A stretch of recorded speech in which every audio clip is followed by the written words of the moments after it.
Marriage is still sold to men like it's some kind of achievement. Like once you get that ring on your finger, you somehow leveled up in life. Like you finally did what society expects a man to do. But here's the part nobody wants to talk about.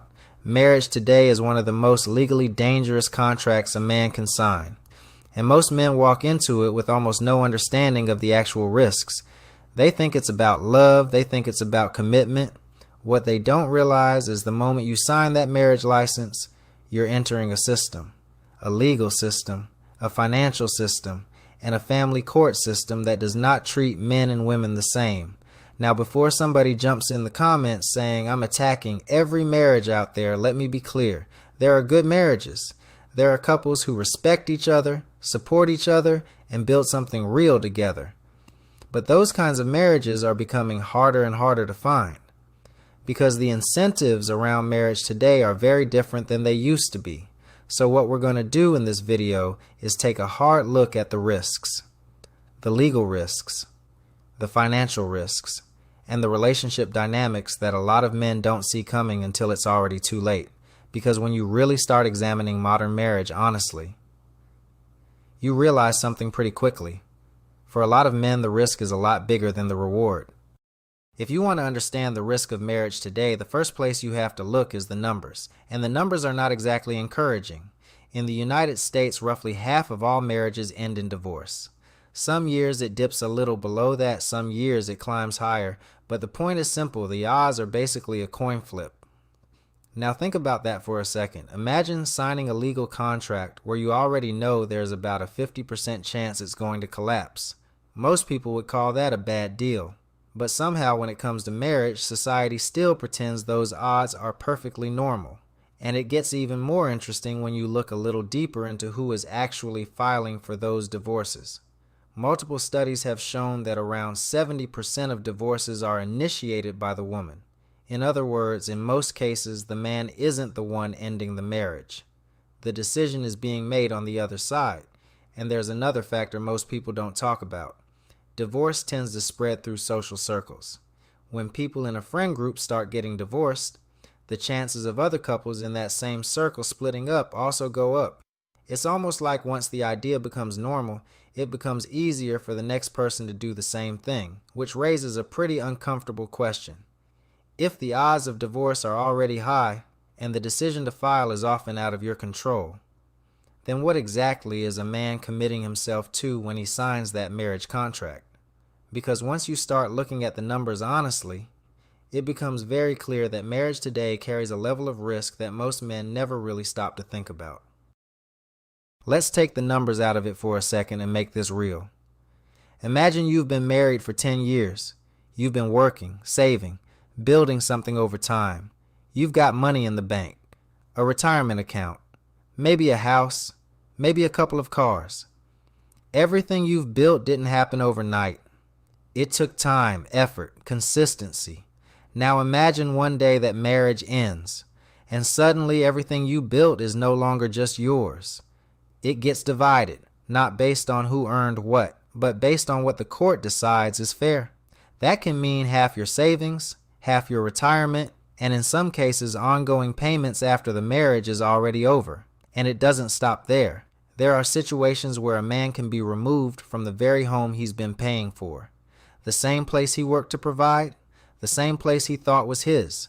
Now he's the one packing a bag and figuring out where he's going to sleep. And all of this is happening inside a legal system where you don't always have control over the outcome. You can hire lawyers, you can fight it, but at the end of the day, a judge is making decisions about your money, your assets, and your future. So when people casually say, it's cheaper to keep her, that's not just a joke. For a lot of men, that's a calculation they're forced to make.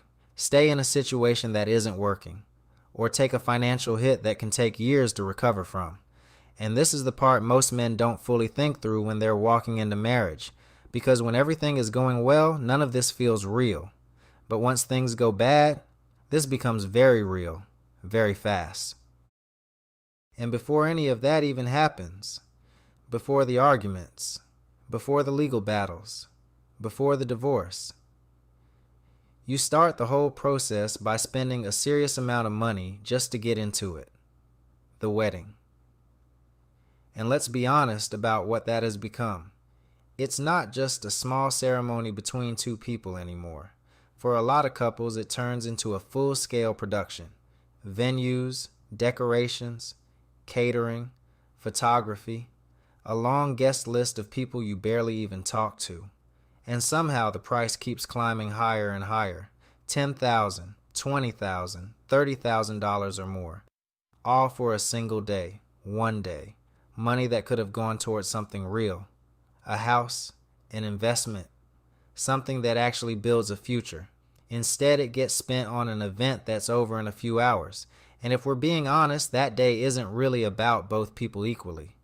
The focus is almost always on the bride, her vision, her expectations, her experience. And the man, he's expected to show up, pay the bill, and play his role. Because that's just how it's normalized. And nobody really questions it. It's just what you're supposed to do. So before the marriage even begins, there's already financial pressure, already an imbalance in priorities, already a system in place that says this is how it goes, and most men don't stop to ask whether any of it actually makes sense. Up to this point, we've been talking about the risk on paper, the numbers, the money, what can happen if things fall apart. But that's only part of the picture, because most men think the danger shows up at the end, when the divorce happens, when the courts get involved. What they don't realize is a lot of the real problems start long before any of that, while you're still in it, while everything still looks normal from the outside. That's where things begin to shift. And if you've been paying but not paying attention, you won't see it happening until you're already deep in it. One of the biggest shifts in modern marriage has nothing to do with money. It has to do with mindset. The way men and women relate to each other has changed, and a big part of that comes from modern feminism. Now, to be clear, this isn't about attacking women. It's about recognizing how the dynamic has changed. Because marriage used to be built on complement, two people taking on different roles that work together. Now, more often than not, it turns into competition. Instead of building with you, it starts to feel like she's measuring herself against you. Who's doing more? Who's contributing more? Who has more say? And over time, that creates tension. Because a relationship isn't supposed to feel like a constant comparison. It's not supposed to feel like you're competing with your own partner. But when those roles aren't clear anymore and both people are trying to occupy the same space, that's when friction starts to build. And most men don't go into marriage expecting that. They're thinking partnership. But what they end up dealing with feels a lot more like a power struggle. If you really want to understand why that tension builds, you have to look at how the roles inside a marriage are supposed to work. At the most basic level, marriage isn't just two people living together. It's actually a four-part dynamic. The man takes on the role of husband. And if there are children, he also becomes a father. The woman takes on the role of wife. And if there are children, she becomes a mother. So now you've got four roles that all have to function properly at the same time. Husband, father, wife, mother. And when those roles are clear, and both people are actually fulfilling them, things tend to run a lot smoother. There's less confusion and less friction, because each person understands their place in the structure. But when those roles start to break down, that's when the problems really begin. When a man feels like he's carrying responsibility without support, or when a woman starts to reject the role of being a wife or a mother. That's when the dynamic shifts. And instead of cooperation, you start getting resistance. And once that structure is gone, it's very hard to get it back. And after a while, it doesn't even feel like a relationship anymore. You're still living in the same place, still sharing the same space, but the connection just isn't there. Conversations get shorter, more surface level. You're not really talking, you're just exchanging information, schedules, bills, things that need to get done, and that's about it. The energy is different. The warmth isn't there like it used to be. There's no real excitement, no real pull toward each other. You're just there, coexisting, like two people splitting rent. And that's when a lot of men start to realize something feels off, because this isn't what they signed up for. They didn't get married to feel alone in the same house as someone else. But once it reaches that point, it's hard to reverse, because both people have already settled into that pattern, and breaking out of it takes effort that usually isn't there anymore. And when the emotional connection breaks down, it doesn't stay there. It carries over into physical intimacy too. And this is something a lot of men don't expect, because early on, that part feels natural. It just happens. But over time, that starts to change. It becomes less frequent, less spontaneous, and eventually it starts to feel controlled, like it's given out on terms instead of shared freely. Now it's tied to mood, timing, conditions, and if those aren't right, it doesn't happen at all.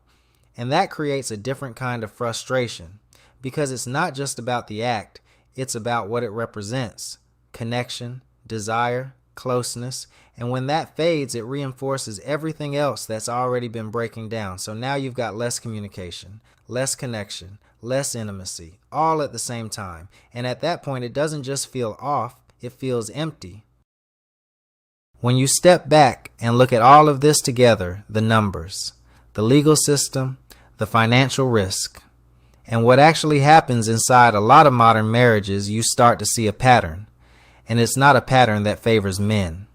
Now, that doesn't mean every single marriage is going to fail. There are still good ones out there. But those are becoming the exception, not the rule. And the problem is, most men are still being told to walk into this system like nothing has changed, like the risks aren't real, like the outcomes we just talked about are rare, when they're not. So the question isn't whether marriage can work. The question is, does it make sense for you to take that kind of risk? To sign a contract where the downside is this high and the control you have once you're in it is this limited? Because once you really understand the risks, you start to see the system for what it is. And when the game is rigged, kings don't play. We walk away.